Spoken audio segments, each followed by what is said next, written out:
seems to be quite a variation of quality right now. Lots of different companies are getting funded.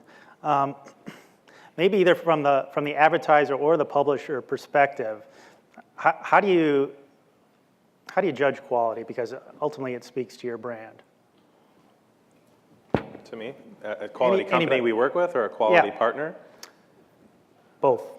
So as we evaluate the endless number of companies that are showing up, and it is difficult to actually prioritize who you should be talking to and what is just noise in the marketplace. And quickly getting through what is originating technology, meaning what has been developed as an originator versus something just being licensed from someone else, that's a quality hit in that regard.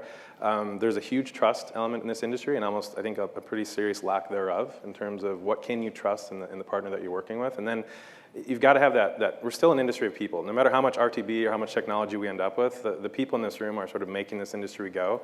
And it is being able to actually trust who you're doing business with. And frankly, some companies have a better trust factor than others. And I really think you have to sort of add that up to develop what means a quality or defines a quality partner. And Todd, actually, when you drill down into, let's go down into one particular silo of this marketing dollar is data. And looking at quality. I mean, isn't that difficult to judge which piece is the best? You're right. It's really difficult to judge data value because data value takes on a variety of different forms depending on the site that data is used on, the time, the type of data, essentially the knowledge of the consumer that you have.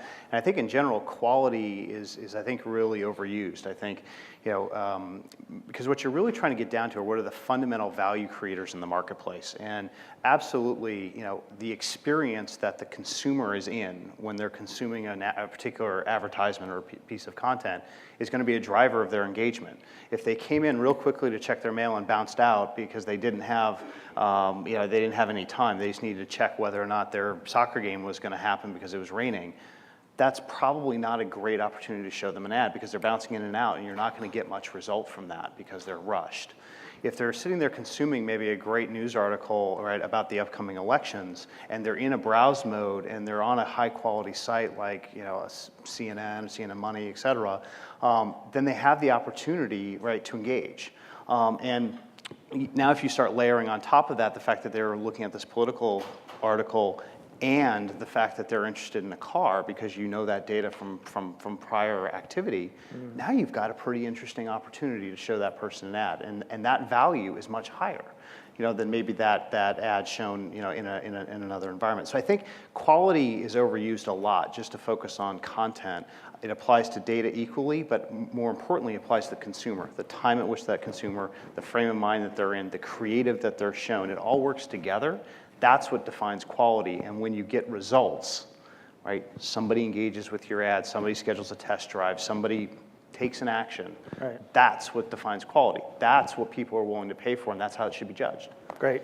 So, Nate, are you finding quality and actually good performance with partners out there in the ecosystem? Yeah, I mean, it's to first of all define quality. I think Jason hit the nail on the head in his second statement. I really think it is about trust.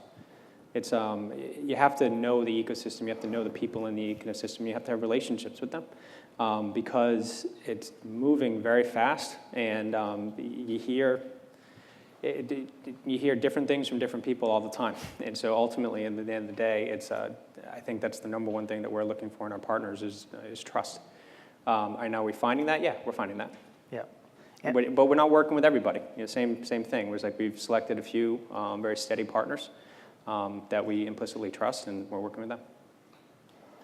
And on the sell side, from your perspective, Michael, I mean, things are very competitive, it would seem, and trying to differentiate between companies like AdMeld as well as PubMatic and Rubicon Project. Where are you guys differentiating? Are you doing it with the data side, or is it the service side? Where do you make your case for taking that part of the marketing dollar? Yeah, I mean, sure, it's competitive, just like every segment on that chart.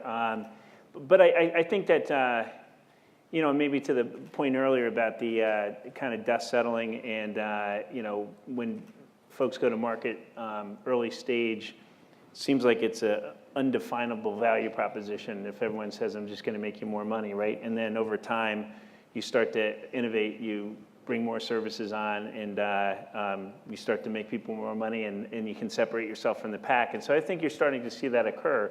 And so, our particular take on it has always been working with the bigger publishers, the premium publishers, and trying to understand their holistic business because they make a ton of money from their direct sales. And so working in ways where in the initial early stage of the company was to mitigate any conflict. And now it seems like it's evolved into much more of a, well, how do we help turbocharge those efforts as well? And data is a great area.